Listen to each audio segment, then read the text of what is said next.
started. Thank you all for being here, and thank you for people who are tuning in online. My name is Bennett, and I'm an organizer with the Claudia Jones School for Political Education here in DC. And today we are going to be talking about pinkwashing, what it is, how we can address it in our community here, and how to combat it. So, first things first is we have to define what pinkwashing is. So pinkwashing is a strategy, a kind of propaganda strategy that Zionists use to justify the occupation of Palestine by using appeals to like gay rights or sexual progress to portray Israel as democratic or progressive and Palestinians as backwards and in need of civilization. So the messaging relies on Islamophobic and Orientalist tropes and appeals to like the white man's burden of civilizing supposedly backwards nations and peoples. And the whole purpose is to kind of obfuscate the ongoing human rights violations that Israel is committing in occupied Palestine. It's a manifestation of a political tendency or a political reality that we're living in right now, which Jasper Couar, who is a queer theorist, defined as homo-nationalism, which is the mobilization of LGBTQ plus constituencies or rhetoric in order to further nationalist aims. This kind of really emerged in the early 2000s with the war on terror and these calls to save gay people in the Middle East. So it's kind of a manifestation of that, and this kind of particular strategy is a very central strategy in normalizing the occupation. This is kind of an everyday example that was going around recently on Twitter. It got quite a lot of traction. This person said all of these gays defending Hamas as if Hamas wouldn't behead them just for existing. And this is kind of a great example of how pinkwashing functions in our society. It seeks to shift discussion about criticism of the occupation onto a kind of disconnected subject. And it attempts to justify the ongoing mistreatment and brutality towards Palestinians by kind of invoking this trope of like the Muslim terrorist, who is this kind of like homophobic boogeyman who is just going around like beheading gay people as if that's anywhere near like close to reality.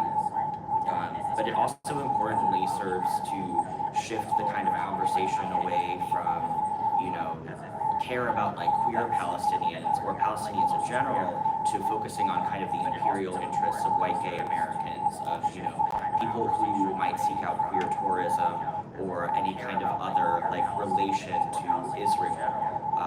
And it also importantly ignores the demands of queer Palestinians, which is primarily for an end to the occupation. And it shifts the goalposts. It's designed to prevent actual conversation about the ongoing atrocities in the occupation and to focus it on other issues. So this has a lot of origins in a campaign called Brand Israel, which began in 2005. It's kind of like an international Zionist PR campaign that's supported by like the Israeli foreign ministry and other kind of like governmental or official bodies. In 2009, they began kind of specifically creating a strategy to target LGBTQ people abroad in order to kind of like drum up queer tourism and kind of normalizing the occupation through portraying it as like a queer utopia.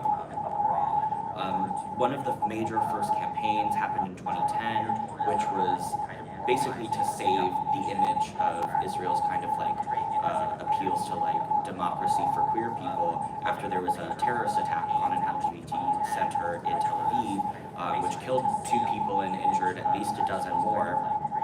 The man is still unapprehended to this day.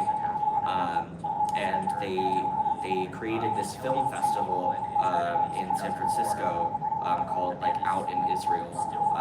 It wasn't just a film festival, there was other kind of stuff going on as well. And it lasted for a month, and it was an attempt by Israel to do damage control about this kind of this terrorist attack that happened that kind of hurt its public image, particularly on this issue. And so the campaign focuses on organizing and sponsoring and promoting queer tourism to Israel, and it works through college campuses, through NGOs, through nonprofits, to kind of promote this image of Israel as this like queer utopia, particularly in Tel Aviv.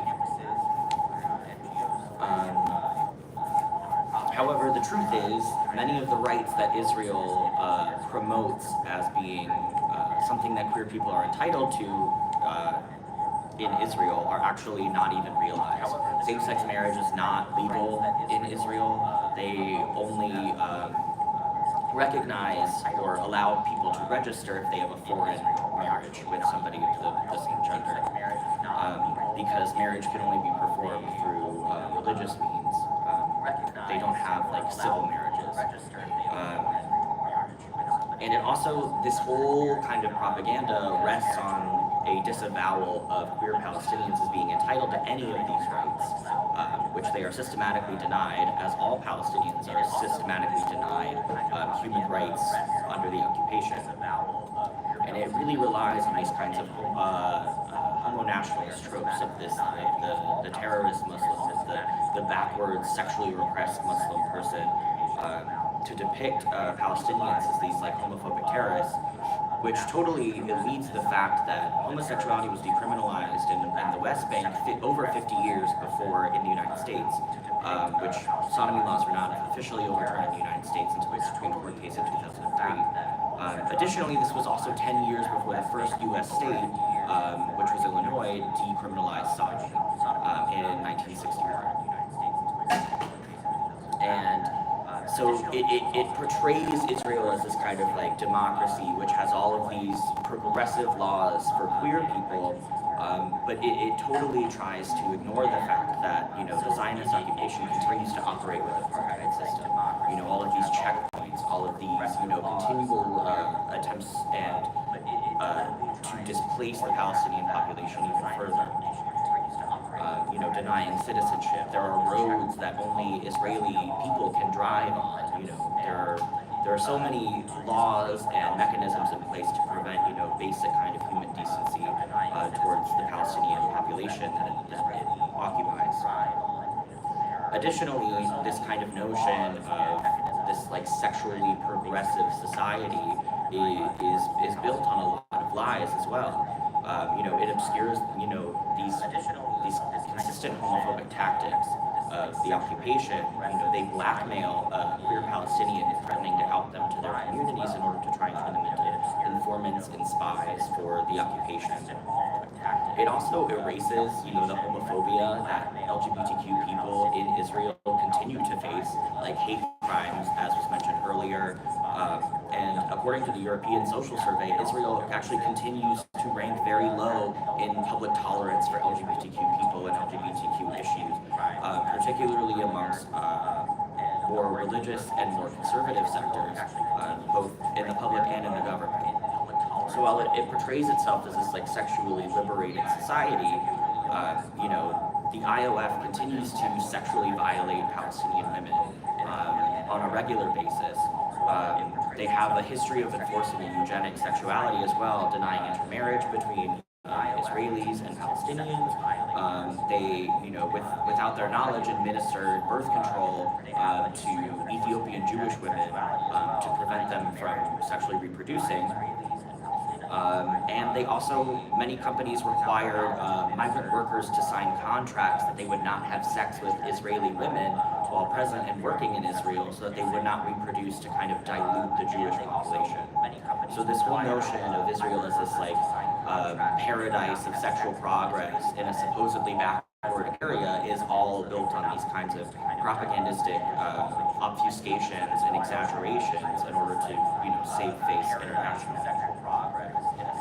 So pinkwashing is not just kind of an central strategy of normalizing the human rights abuses in occupied Palestine. I mean, in 2011 alone, they poured $90 million into a campaign to start bringing in queer tourism to the country, and particularly to Tel Aviv.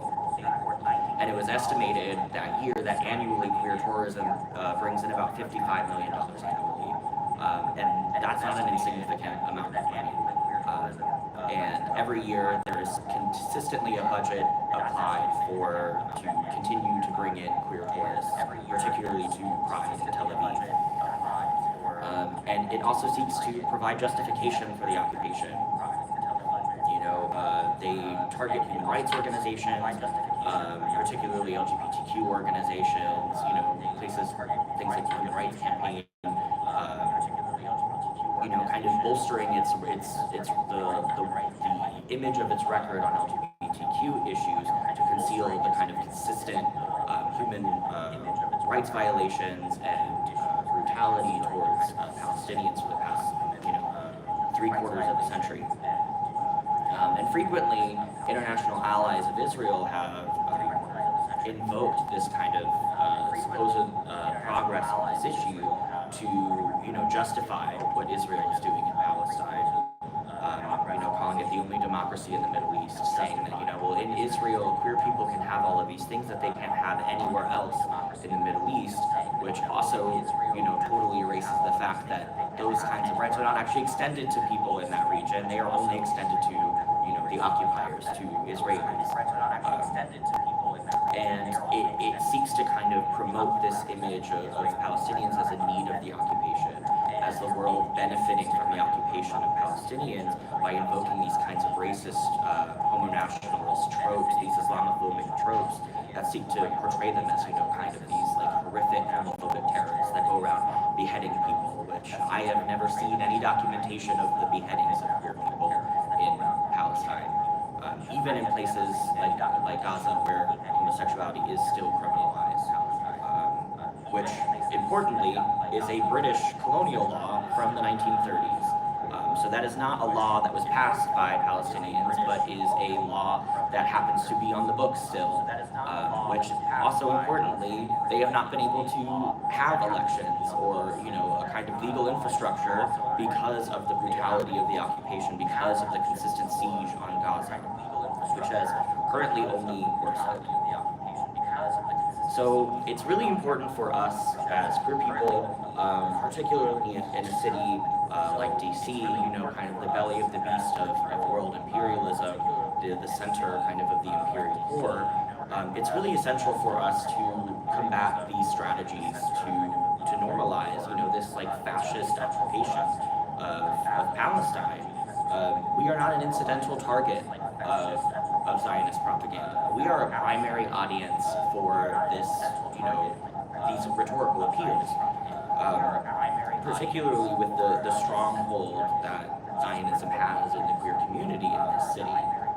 As somebody just who happens to be here and be involved in the queer scene, it's everywhere. It is incredibly normalized to see people who are, active in this community going to Tel Aviv for Pride and, kind of normalizing this horrific human rights crisis through participating in these LGBTQ trips that, the government sponsors. So some ways that we can work on combating pinkwashing in DC, boycotting queer tourism to Israel, refusing to engage with organizations that normalize, taking trips to Tel Aviv or other places in Israel on the basis of queerness. It's important for us to protest and disrupt the normalization of apartheid and genocide by LGBTQ organizations domestically. I mean, the Washington Blade, for its cover, posted "We Stand with Israel" this month, but these organizations don't have anything to say about the ongoing genocide that's happening in Gaza. I mean, over 7,000 people have been killed now, with, a majority of them being children. And so we have to continue to highlight the hypocrisy and the falsities of pinkwashing tactics in order to prevent this kind of propaganda from spreading. It's important to organize within our communities to encourage other queer folks to join in boycotting Israel, to join in boycotting, companies that support illegal settlements in the West Bank, or that support the ongoing genocide in Gaza. I mean, there are lists of this available online. Major companies right now that people are calling for boycotting are McDonald's and Starbucks, SodaStream, HP, these companies that have voiced support for what's going on in Gaza right now. And so we have to work within our communities as queer people in order to point out the issues and the necessity of queer people standing in solidarity with Palestine. There's an ongoing movement, to boycott, divest, sanction, to end U.S. aid to Israel. There are protests happening all over the city, all over the country, all over the world, and it's important for us to encourage queer organizations, progressive queer folks, to join in this movement, to say that we will not buy into pinkwashing, we will not buy into queer tourism, we will not buy into normalizing the genocide of Palestinians. And so I do want to end on some discussion questions because I think it's important to brainstorm strategies for combating these kinds of issues within DC. So we can take these in any order. We can go back and forth, but I think it's important that we start kind of a dialogue in this city about what's going on, particularly in our community, because there isn't a large force of kind of queer organizers combating this at this moment. There's, particularly in DC, we have all of these nonprofits headquarters here. The Human Rights Campaign is here, and at their banquet with Joe Biden, someone demanded for an end to, the siege on Gaza, an end to the genocide, and people applauded Biden when he, dismissed her, and when he, kind of laughed about it. There was cheering and applauding, and I mean, this is the kind of queer organization that we have in this city, and so it's really important for us to try and organize ourselves to provide an alternative, to disrupt this narrative that's present, with Capital Pride, with the Blade, with the Human Rights Campaign, with all of these organizations that have achieved this kind of notoriety, this visibility. I mean, as this is going on right now, the Human Rights Campaign just announced that it will endorse Joe Biden again. During this humanitarian crisis is when they announced this. And so these things they're not incidental. These things are absolutely a part of their continued support for what's going on because they care more about their own imperial interests as, wealthy, white, predominantly queer people. And they care more about that than they care about the ongoing kind of political crisis, the ongoing humanitarian crisis in occupied Palestine. So I just want us to have a little bit of a conversation about, the pinkwashing tactics that we've seen in DC. What are some ways that we can organize to combat these kinds of ongoing issues? How can we organize, particularly in queer spaces, against the normalization of apartheid? And how can we mobilize people in our communities to kind of join the ongoing struggle to say to illustrate to people why it's important that queer people stand up and say something as these kinds of targets of this international PR campaign. So if anybody wants to go, if anybody has any answers or thoughts, we'd love to have kind of a group discussion on this. Yes. Hi. Also, if you could share your names, that would be great. I'm Natasha, organizer here in DC, working with child care workers. So one of the things that I see a lot is this ongoing support or just going to clubs and going to bars and things like that and not knowing the background of that bar or those establishments. Like, for example, Nellie's on U Street, I talked to a lot of people who didn't know the history of Nellies and how anti-black they are. And so it would be cool to see a list. It would be cool to have like a resource of all the places that have either expressed support for Israel, expressed support for any other anti-liberation movement, or their own owners are problematic in themselves. Because I know like Bunker and the Little Gay Bar, I think it's called, the people who own that bar are Somoza family members Yes, from Diego Nicaragua. Seville is the great grandson of Yeah, Somoza. yeah, exactly. And so like those are the types of things that people need to know, just to at a very basic level, just not start or to stop going there. But yeah, it'd be cool to organize a database. Yeah.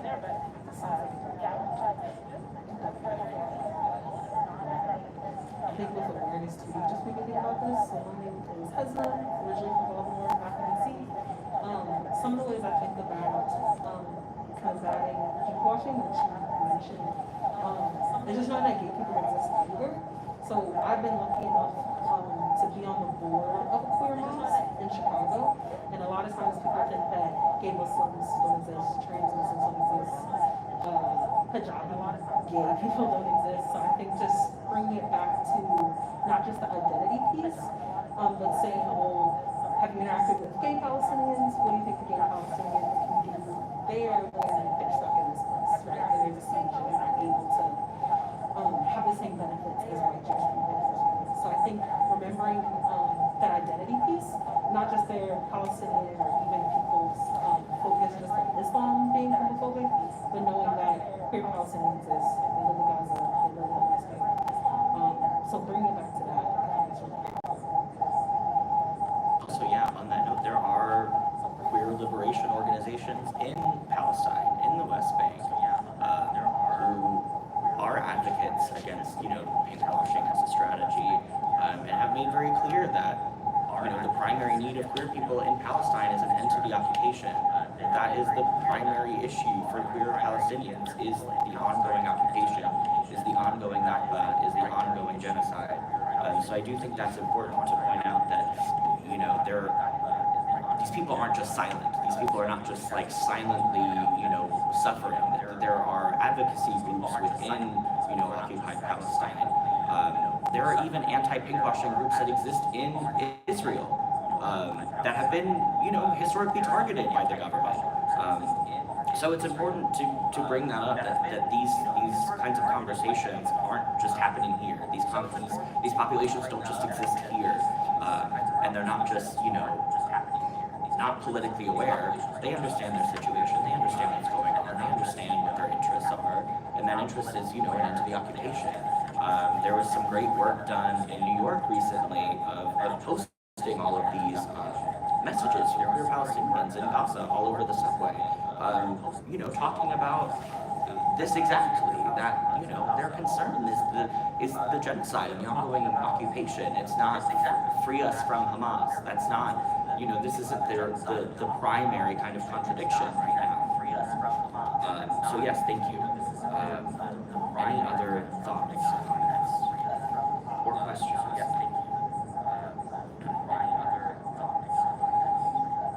I'm thinking about about how can we mobilize those in the community to join the struggle. And I like what you said with the list, because I do think that would be nice. Like, it feels very accessible as a way to like protest. If you just have like a list of places that you don't, you feel like are in support of something you're against. But I think of like, is there any other way to like further spread this kind of information like this? Yeah, I think one of the great things about DC is that there are a lot of grassroots organizations, there's a lot of grassroots organizers, there's a long history of bottom-up organizing in DC. Structures that have already been put in place, so it's not like we have to build or something has to be built that's new. It just means tapping in, right? And working with folks who are already doing the work in their communities, like organizations that are working towards Black liberation, etc. That's a place to start, trying to use some of their membership to kind of elevate this. And then also doing on the ground outreach is really great. I think like people like HIPS, for example, they give out condoms. They do a lot of STD screenings for trans women around the city, and that's a great way to like talk to people about sexual health and also give them information about where they might be partying, to kind of like do two-in-one. That's great. I mean, just as an example, I believe their first campaign for areas without streams was the Nelly's boycott. So these kinds of campaigns have been tried and been done in this city before. So I think that that's a great example and a great kind of lesson to learn from. Of, like how can we go about organizing like a similar kind of campaign to demand like an end to this kind of complicity. Because it's not a passive silence. It's an active silence when people who have positioned themselves as progressive or activists refuse to kind of comment on this issue. It's not a passive silence. It's an active silence. It's a choice to refuse to engage with this. Probably the most pressing issue in the world right now. So yes, I think that that's a great example that we can take from. How can we build something similar? Disrupting the normalization of apartheid in places like Capitol Pride, or in our gay bars, or in other kinds of supposedly progressive spaces for queer people. I think some other accessible ways you just want to think about is like we even have our cafeterias right now, right? Someone just walked in with showing the flag, right? And that's something that is illegal to show because you're not going to be able to get through security going to the airport. So sometimes the most accessible disruption is just existing. You got your kafia, you got your flag. You see a lot of folks around the world bringing into games. Sometimes not even able to get into the game because you have a flag. So I think it's not just everything has to be a mass action, but even just those little instances. I think are so important. Just that visibility. Flag is a deal. I mean, yeah, when I've worn mine to different, queer bars in the city, it's definitely allowed for a lot of, opportunities for dialogue. Particularly because there's a lot of queer people in this city who work for the government, who are involved, who don't understand the kind of power that they can have right now. Particularly with, the kind of mobilizations that have happened for staffers right now, where people have signed a letter or a demand on the people that they work for to do something. This kind of, historically unprecedented, kind of act of trying to intervene within the institution on behalf of a demand for a ceasefire. So I think that, particularly in queer spaces, these kinds of class differences that tend to separate people outside of the queer community, kind of geographically, locationally, they don't exist in the same way in the queer community. People tend to have to populate the same spaces regardless of, class. And so there are these opportunities for intervention and for, engagement with people who are in positions of power, just kind of casually in this space. And, it provides important and interesting opportunities for, disruption of this kind of normalization, because that's a huge problem. It's just that it's so normalized that Tel Aviv Pride as an event in itself has been so normalized as a vacation destination for queer people. And so it's important that we take, kind of any opportunity that we can to disrupt this kind of silence about Palestine, about the occupation. So I think that that's, a great idea, a great example of, just kind of personal, individual disruption of the norm by, being visibly in support of Palestine in a place where people might be antagonistic or unaware of that. There's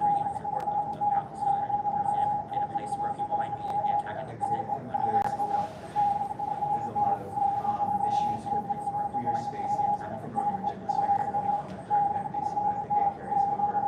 A lot of queer spaces are less politicized than they would have been 20, 30 years ago.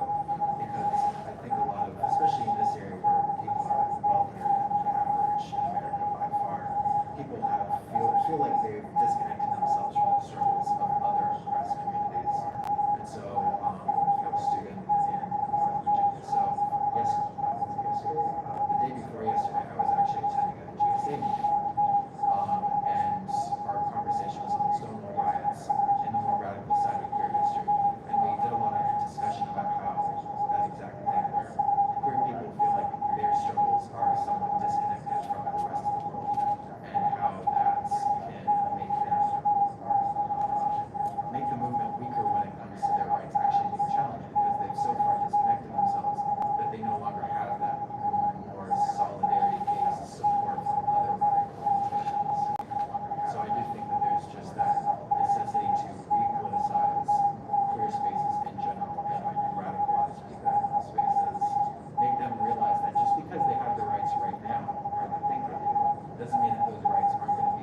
there's a long history of, you know, gay liberation, to use the terminology of the time, of this kind of expressed, you know, international solidarity. You know, kind of activist role model for me, Teddy Matthews, who was active in the Bay Area in San Francisco in the 70s and 80s, who organized a lot of solidarity with Nicaragua, with against intervention in Latin America. He has a quote where he's going to kind of paraphrase it because I don't remember it verbatim. He says that we help our gay brothers and sisters overseas by fighting the policies of the government. Gay freedom cannot blossom here or there under the shadow of the evil intervention. So, you know, kind of these sentiments are important to our history. These sentiments are important to kind of how queer politics became, you know, defined in this country. And so I think that that's an important point because these bars and these spaces have really been depoliticized. I mean, a lot of people are under the impression that gay rights is over. You know, that might be shattering a little bit right now, but, you know, there's been almost no discussion publicly of the 2 Black trans women who were just murdered in DC this month by, you know, any of these bars. And particularly on this issue, there is one institution there is one queer bar in the city that has or is doing anything related to this issue. Talking about the Gaza right now. And, you know, that's as you are. They're the only bar that has stepped up to make any kind of statement about this. Just to plug the event, it is a drag show fundraiser that we are doing next Sunday. So please make sure to also be there for that. It's the day after the National March on Washington. And so it's important that, you know, these bars who try to position themselves as like safe spaces, as spaces that are inclusive, why are you silent on this issue? How are you supposed to position yourself as a thing that we're supposed to look up to, as a thing that we're supposed to admire, when you can't call out, you know, the most egregious human rights abuses? So I think that is important, that we need to work on kind of repoliticizing these spaces that position themselves as havens for us. But, you know, that safety isn't always followed through, particularly with the example of these 2 women who were murdered. There's been a lot of silence from LGBTQ organizations in this city on that particular issue. And, you know, grassroots organizers are the ones who stepped up to bring attention to it. And that's quite shameful of these organizations that have this kind of massive institutional framework, these millions of dollars that they can mobilize, you know, for, you know, funds for families, for memorial services, or, you know, support for, you know, the trans people who are still alive here, who are still fighting against kind of these issues. So we do really have to try and force the hands of those who claim to advocate for us, to put their money where their mouth is. So yes, thank you for that.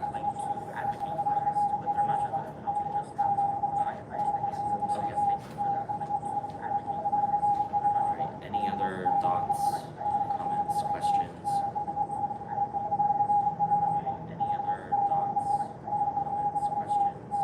Is Claudia Jones planning any like convening of some sort, or like, is there a next step after this to kind of get us all in an organized room or an organized headspace to think about this? I have been kind of been in the beginning stages of trying to kind of create like a progressive queer like coalition group in the city, because something like that doesn't really exist right now. You know, queer organizers in the city tend to be kind of split up amongst different causes, amongst different organizations. And there's not really like a major kind of progressive queer space for people to come together. So that's something that I've been looking at planning, and I think that if there's interest in that could be very beneficial, because there are a lot of issues in this city, and there's not a lot of either kind of queer-focused activity, you know, kind of progressive organizing spaces right now, at least from what I've seen, kind of in our networks. And so I think that there really should be kind of a pressing conversation about trying to organize queer folks in this city to, you know, kind of step up and fill this gap. So that's something that we can definitely talk about.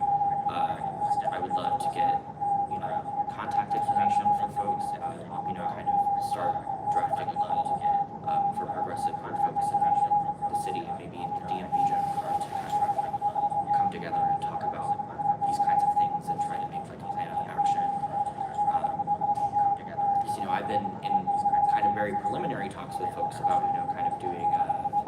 they do in New York of like a queer pride, demonstration of the kind of politicized, mass demonstration of people to kind of oppose this very like corporate, environment, this corporate pride, kind of scene that we have here.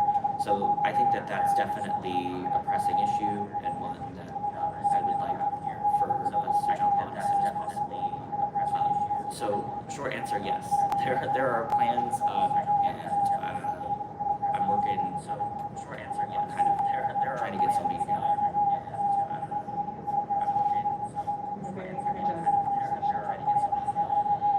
Alright. Any kind of final closing thoughts, comments, questions? I was just thinking about what you were saying with like kind of like pushing the education for queer people, about how like their struggle ties in with the Palestinian struggle. And I was also thinking about that thing we did with the it was the drag show. And I think about how like this is a very big turnout politically, because politics is not a very fun thing. Like if I invite my friends, who it's like the people who are not already trying to go to these type of events are kind of people you want to reach out to. So you want it to be like a fun educational experience. So I don't like have an answer, but I was just thinking about like, does anyone have an idea about like how to tie in a like more appealing social event of like a drag show, which is still like kind of queer orientated, and then combining that so there's some form of education within that. Yeah, I mean, I think that one of the strategies has been the drag show that we do. Yeah, I mean, I think that, we've gotten folks kind of involved in our orbit and have come out to other of our events, like our, monthly Saturday school. Through those kinds of events, it mixes that kind of like performance that people are drawn to. Drag is really popular. Drag can bring out a lot of people. But there's space there for political, agitation, for discussion, for people to speak on issues that matter to them. So I definitely think that more stuff like that is very much a necessity. It's kind of sometimes more often than not a trial and error kind of situation. What brings out people? What ends up not working? What works sometimes and doesn't work other times? How do you kind of perfect that like outreach campaigning, and how do you best do like advertising? I think that those are all kind of important conversations, because it's also the logistical stuff that's really essential in kind of building that kind of mass participation. And I also think it has to be appealing. People are people. People have psychology that where when it's doom and gloom all of the time, people tend to not participate in things, and so kind of giving people that in through cultural performances, through like art, culture, even just like socializing with people. That's a really important way to kind of build that base. So I think that's definitely a strategy that we need to implement with our organizing. That's definitely Maybe a just strategy. food. Like, how many people maybe haven't had Palestinian food? You talk about Kunafa getting in here. You mentioned the place in DC and what it looked like. How have people experienced Palestinian culture beyond what Israel has said, what the US has said? Go to a Palestinian restaurant, kiss Kunafa, cooking class. There's a lot of different ways you can go about it that isn't always just someone having to teach you, rather than let's try some recipes together. I know that's how I learned about Palestine when I was about 8 years. Just listening to Kunafa. Can get into it. It's very nice. I'll have to look into the food idea. Definitely. Everyone loves food. People even talking about what is Middle Eastern food compared to what people call Israeli food, right? Like falafel. So I think it's always an educational experience, but also one where you can tell a different narrative, right? I mean, it's the same though. It's just one is occupying the other, right? And our government supports one, right? So different ways can bring it down. And I think that it's really important to even disrupt those like basic narratives, because this has been an issue that has been very incredibly systematically silenced in this country, and worldwide. Governments have tried to outlaw pro-Palestinian demonstrations and protests, and I think we can't underestimate this kind of visibility to a counter-narrative, particularly in this moment where public opinion is, kind of rapidly shifting for like the first time in, our history of, looking at polls where for like the first time the majority of young, voters don't support sending weapons to Israel. That's a really huge shift, and that's something that we have to continue to build the momentum on. So those kinds of small, counter-narrative things can turn into something that's not small, can turn into something that's not insignificant. So I think that that's a really important strategy. Providing alternative, conversations to the only one that many people have been exposed to. Particularly people who are under the impression that, well, what Israel is doing is good because they're homophobes. This kind of, deeply ingrained Islamophobic narrative that they did, in the war on terror. They said, we're going into the Middle East to save women from Muslim men. It's the exact same conversation repurposed. You have ultra-conservative people in government talking about we need to save gay people from Muslims. This kind of, we need to save gay people from you. You are the problem. And so that's, those kinds of disruptions of narrative are super essential right now. Especially when you see tens of thousands of people mobilizing on the street. That's really essential. So, anybody has any closing, kind of final thoughts? I hold the nudity seat. So I know good at being a body, being not if I didn't say good at if anyone needs anyone's body there, Yes, for sure. I would love to get everybody's contact info, to get you plugged into our newsletter, or just generally talking about building like a queer coalition in the city.